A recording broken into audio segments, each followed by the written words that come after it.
Quell, are you listening?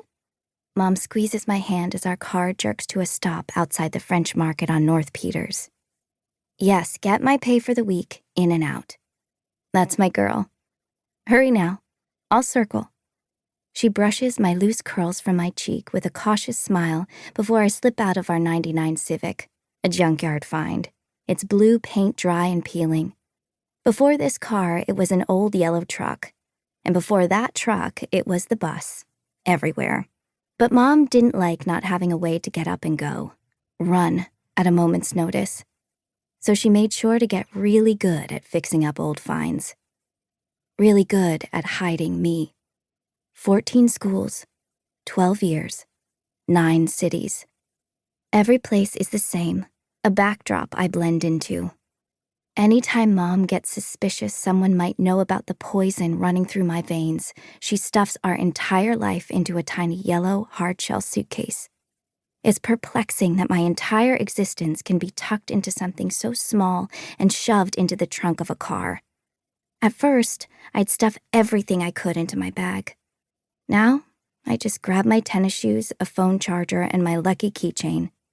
The countless places we've moved and the blur of faces I'll say goodbye to are the white space between memories, ellipses strung between unfinished sentences. I stopped asking where we're going a long time ago. Because running's been a destination all on its own. Humid air, thanks to the roaring Mississippi nearby, assaults me, sticking to my clammy skin. The back end of our rusted hatchback blares red before disappearing around a corner. With only 2 weeks of high school left, I'm trying to work as much as I can to save up enough for the big plans Mom and I have. To finally move somewhere and stay.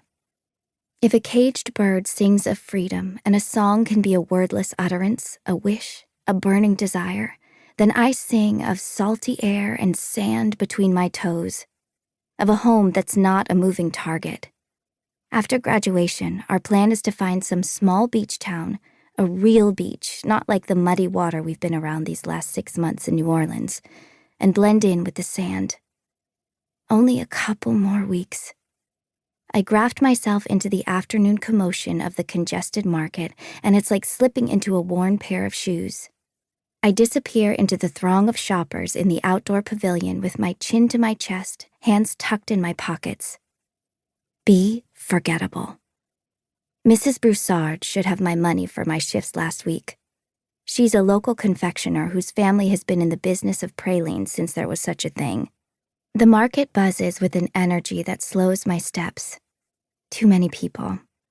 The usual spot where Mrs. Broussard sets up her table of goods is taken up by a person peddling various levels of heat, hot sauces. My pulse ticks faster at the hiccup. I weave in and out of the crowd, avoiding curious eyes and looking for a bandana covering a head of pinned gray hair. My fingers prickle with a cold ache, a familiar sign that this curse in my veins, my Tishana, is stirring. I swallow, urging it back down, pleading with it to calm. It's safer to be invisible. It's safer to be no one. Quell? I flinch at the sound of my name. That you, girl? Mrs. Broussard waves me toward her, and the line snaked at her table parts. My skin burns, feeling her customers' stares. No eye contact. Tante Elise got here before me, yeah? Had to set up my whole show over here.